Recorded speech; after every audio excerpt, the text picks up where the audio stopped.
आज की कहानी सुनाऊं उससे पहले आपको एक वीडियो दिखाना चाहता हूँ।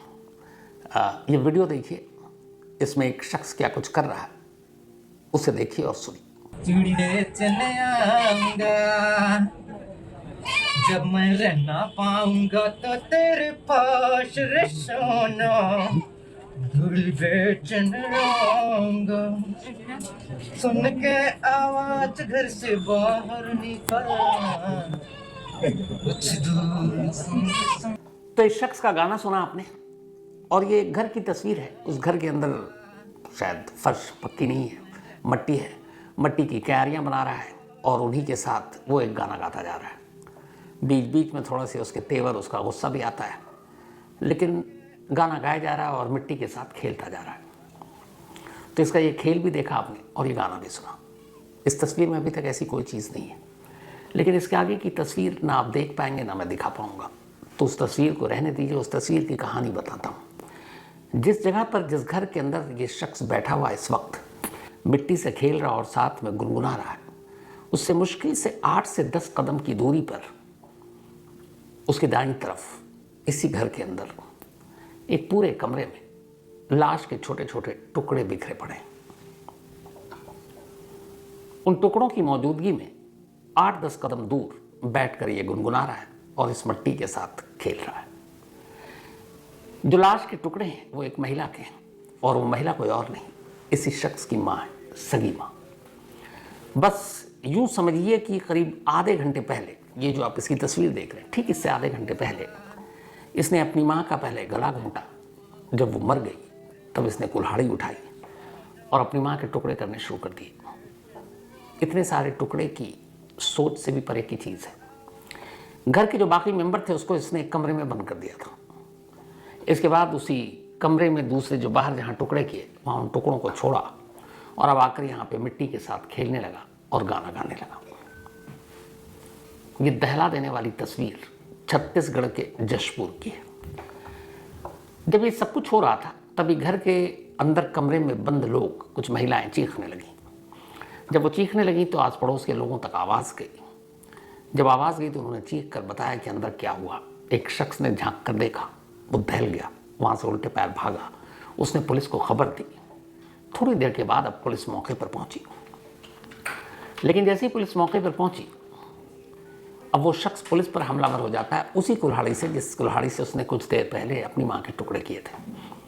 करीब 3 घंटे लगते हैं पुलिस को इस शख्स पर काबू पाने में। 3 घंटे बाद कहीं जाकर इस शख्स पर काबू पाया गया, उसे थाने ले जाया गया और अब उससे पूछताछ हो रही है। जो वहाँ के पुलिस अफसर हैं उनका ये कहना है कि फ़िलहाल उसकी बातचीत से, उसकी पूछताछ से ऐसा लगता है जैसे उसकी दिमागी हालत ठीक नहीं है, लेकिन घर वालों का ये है कि अभी तक वो बिल्कुल ठीक था। अब ये पता नहीं क्या हुआ।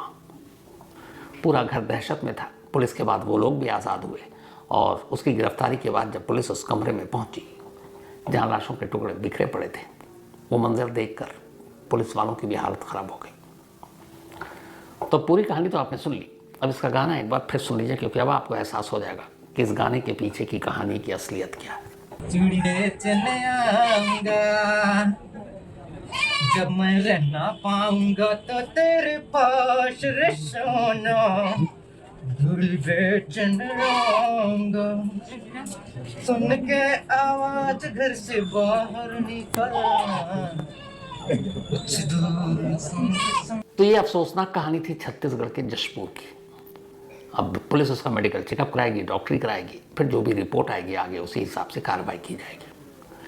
लेकिन एक बेटा अपनी माँ को मारने के, अपनी माँ के टुकड़े करने के बाद अगर इस तरह गाना गा रहा है, क्या ही कहेंगे इसको। लेकिन कितनी बार ऐसी शॉकिंग चीज़ें हमारे सामने आती हैं और हर बार लगता है इससे खौफनाक कुछ नहीं, लेकिन फिर हम लोग गलत साबित हो जाते हैं। उसके बाद कुछ और खौफनाक चीज़ें आ जाती हैं। तो ये तो रही इस छत्तीसगढ़ की कहानी। अब आते हैं आज की कहानी के ऊपर। बिरयानी ये ऐसी चीज़ है जो बहुत सारे लोगों को पसंद है, बहुत की पसंदीदा डिश है, ये लोग खाते हैं। लेकिन इसी बिरयानी की वजह से एक माँ अपने 2 बच्चों को मार दे, उसका कत्ल कर दे, कैसा मुमकिन है? पर क्या चीज़ नहीं है जो आजकल नामुमकिन है। ये कहानी है तमिलनाडु की। तमिलनाडु में एक जगह है कांचीपुरम, और ये कांचीपुरम हमेशा इसलिए मशहूर है क्योंकि यहाँ की साड़ियाँ बहुत मशहूर हैं। कांचीपुरम साड़ी देश दुनिया में काफ़ी मशहूर है। इसी कांचीपुरम में एक महिला रहा करती थी, उसका नाम है अभिरामी। अभिरामी जब बड़ी हुई तो घर वालों ने लड़का देखना शुरू किया। विजय नाम के एक पढ़े लिखे लड़के के साथ रिश्ता तय हुआ।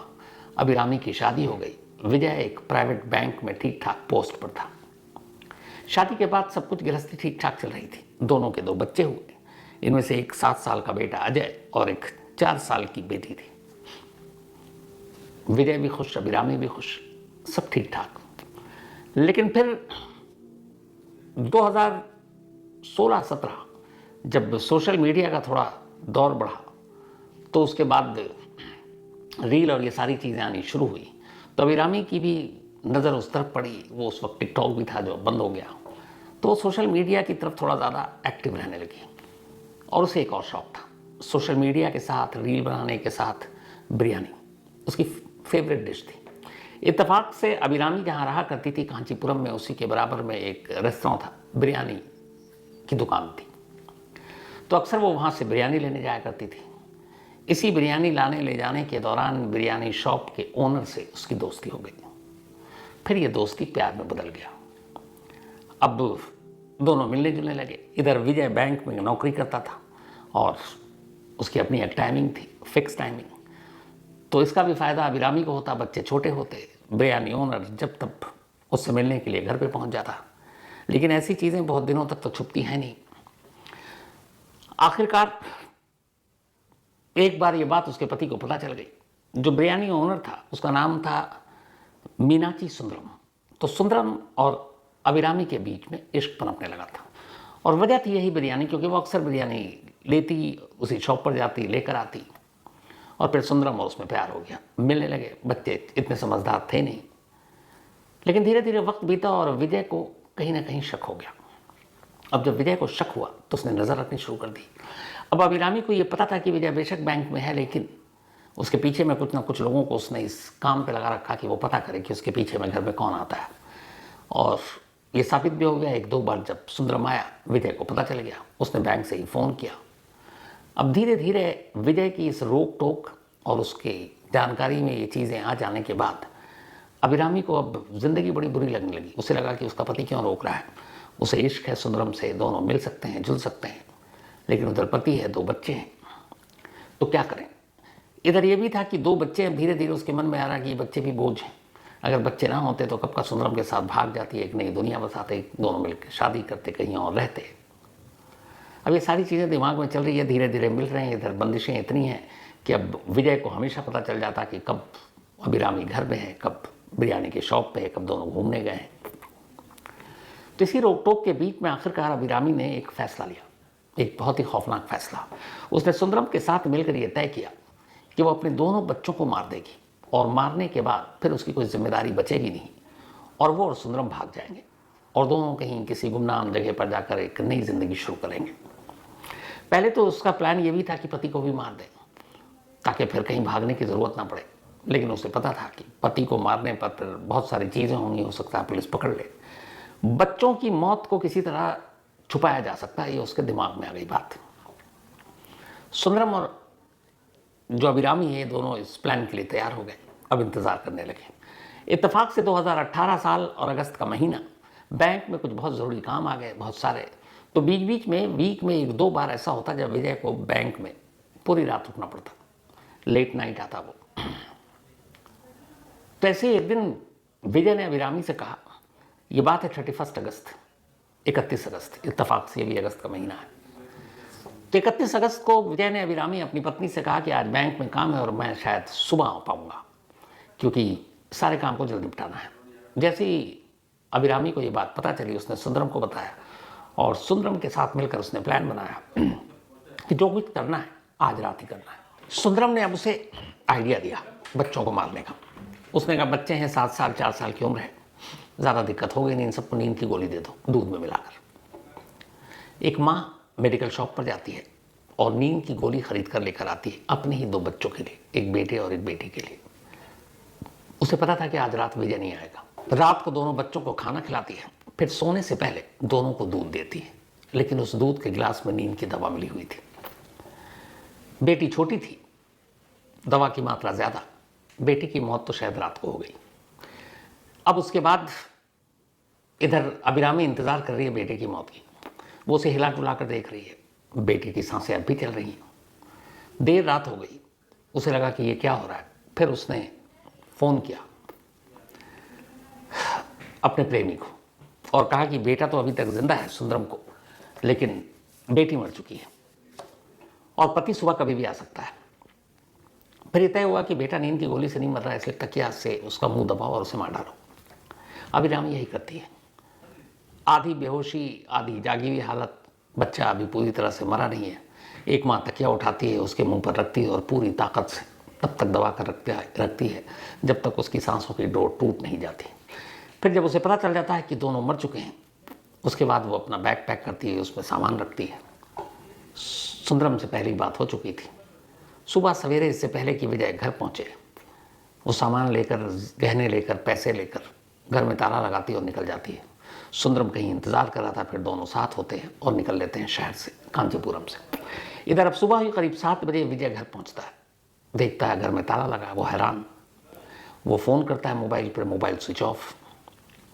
किसी तरह वो ताला तोड़वाता है, अंदर दाखिल होता है। जब अंदर जाता है तो देखता है कि बेड पर बेटी की लाश है और दूसरे बिस्तर पर उसके बेटे की लाश, और अभिरामी घर से गायब, उसका बैग गायब। उसे फ़ौरन एहसास हो जाता है कि हुआ क्या।